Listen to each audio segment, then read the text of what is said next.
The news exploded across the internet, a shocking headline that seemed almost too brutal to be true. Tory Lanez, the controversial artist already serving time, had been viciously attacked inside prison. Initial reports painted a grim picture, a near-fatal encounter, yet almost immediately, strange inconsistencies and conflicting narratives began to surface, plunging the story into a murky world of rumor, speculation, and a desperate search for truth. How could an artist of his profile be so vulnerable, and what really went down behind those fortified walls? The first accounts of the assault on Tory Lanez were horrifying, detailing an attack of shocking brutality. It was said he sustained no fewer than 14 stab wounds. These weren't superficial cuts. Reports specified 7 wounds to his back, 4 to his torso, 2 to the back of his head, and another to the left side of his face. The severity was underscored by claims that both of his lungs had collapsed, a critical condition that reportedly necessitated the immediate use of a breathing apparatus. He was, by all accounts, fighting for his life. But then, almost as quickly as the news of the attack broke, an equally astonishing update followed. Tory was reportedly breathing on his own, not just surviving, but talking, seemingly in good spirits, and profoundly thankful to be alive.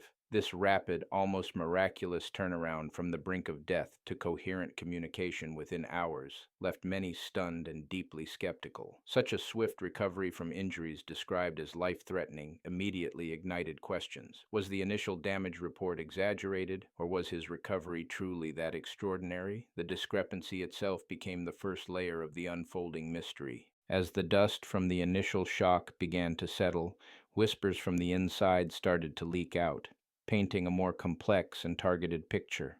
Audio clips, reportedly featuring figures with ties to the streets like Spider Lock, began circulating. These weren't just random prison yard brawls, the voices suggested. This was foul play, a deliberate hit orchestrated by necks, a term often used to describe enemies or rivals.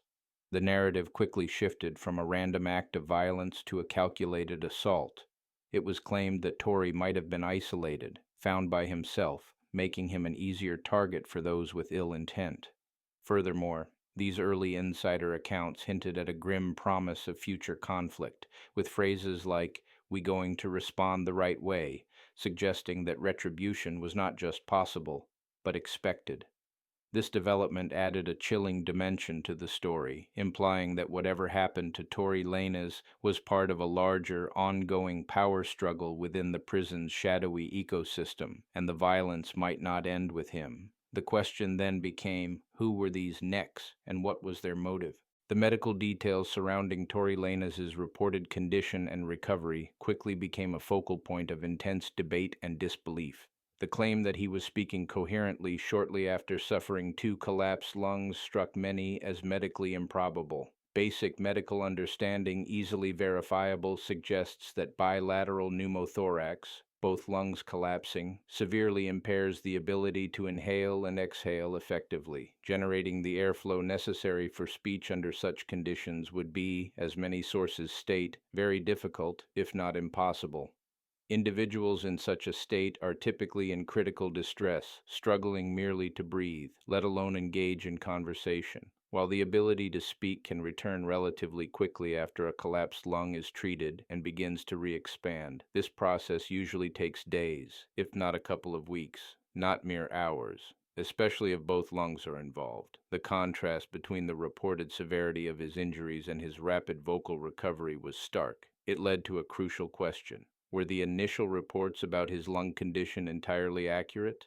Or was there a deliberate attempt to manage the information being released, perhaps to downplay the long-term severity, or conversely, to emphasize his resilience? This medical enigma cast a long shadow of doubt over the entire official narrative. Just as the medical questions swirled, a new, explosive accusation was thrown into the mix, largely propelled by the prominent and often controversial figure Wack 100. His claim was incendiary. Tory Lanez had been attacked by Mexican inmates. Wack didn't just point fingers. He offered a specific, alleged motive that resonated with the known dynamics of prison power. According to this narrative, Tory Lanez, using his significant wealth, had been making moves to rapidly elevate his status within the prison, aiming to become a shot caller. This ascent allegedly involved funding inside crimes and putting bags on other prisoners, effectively empowering his own circle and disrupting the existing hierarchy. Such actions, Wack suggested, had angered established Mexican prison gangs. The story became even more specific, with claims that a dropout Mexican, an individual no longer active with their former gang but still potentially dangerous, was the one who carried out the stabbing. This accusation dramatically raised the stakes, transforming the incident from a personal vendetta or internal squabble into a potential spark for wider racial conflict within the prison system, a powder keg that many feared could ignite. However, Wack 100's version, though widely circulated, did not go unchallenged. A counter-narrative quickly emerged, reportedly from sources like Roughneck TV, which directly accused Wack 100 of fabricating or twisting the story for his own purposes. These dissenting voices alleged that Wack was deliberately spinning a false narrative, one designed to cause friction and incite animosity between black and Mexican inmates.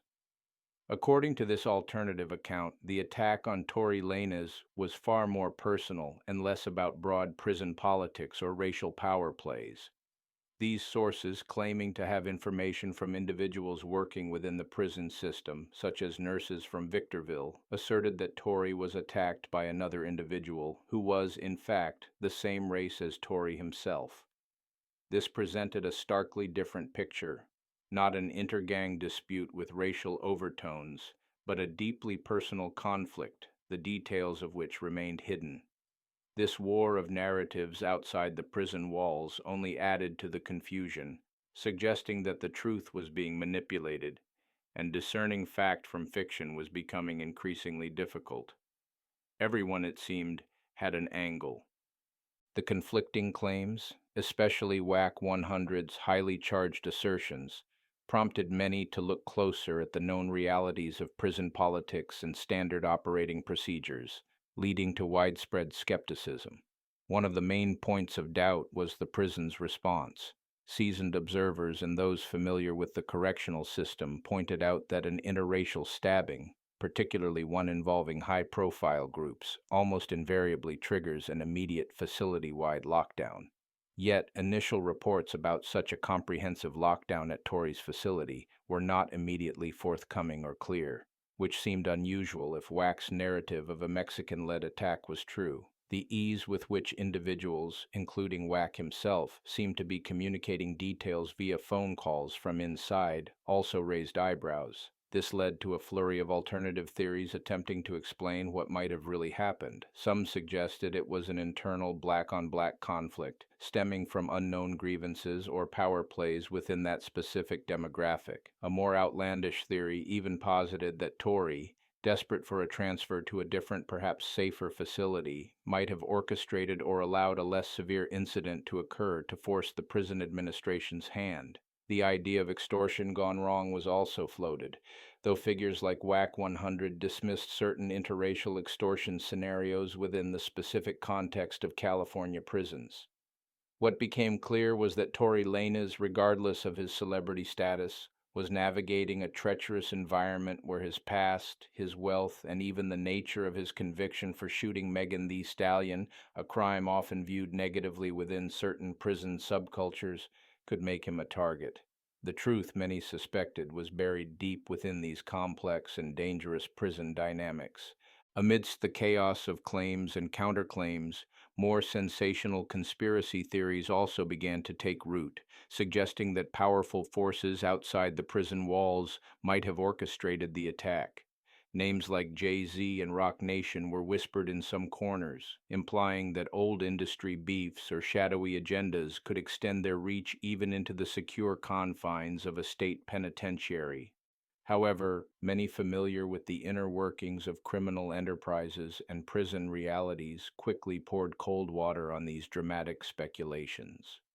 The logic presented, even in the original circulated discussions, was that individuals paid to commit such acts, especially across racial and gang lines by an external entity, are often unreliable and prone to becoming informants when faced with legal pressure themselves.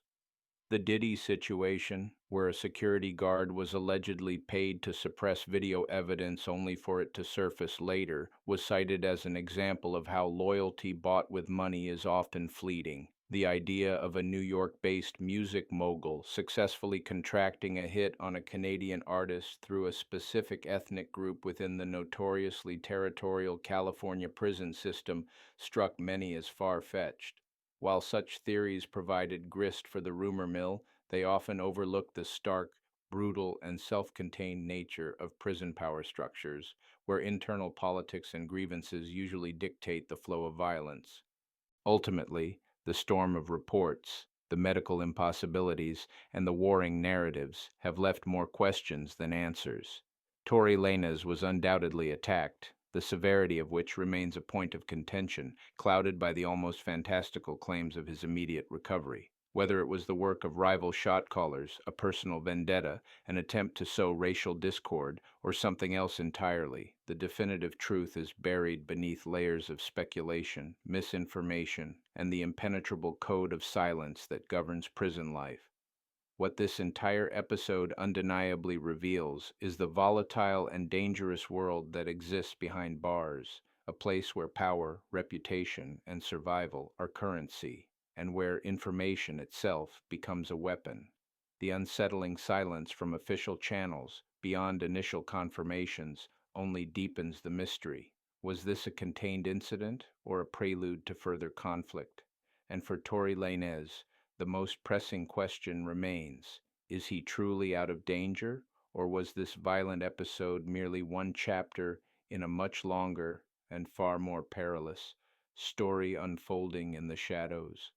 The world watches, but the walls keep their secrets.